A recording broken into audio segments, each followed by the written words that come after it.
Brushing twice a day, flossing once a day, and eating balanced, healthy meals are important to maintaining a healthy smile. But sometimes carefully following this advice is not enough. It's important to visit a dentist as part of your oral health care routine. A dentist can check for signs of tooth decay, gum disease, and oral cancer. These conditions can affect your oral health without you knowing it.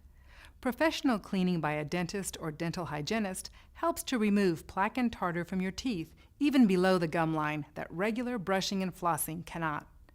Visiting a dentist regularly may prevent oral health complications down the road.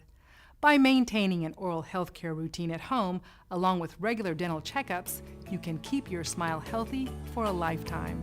For the Mouth Healthy Moment, I'm Dr. Maria Lopez Howell.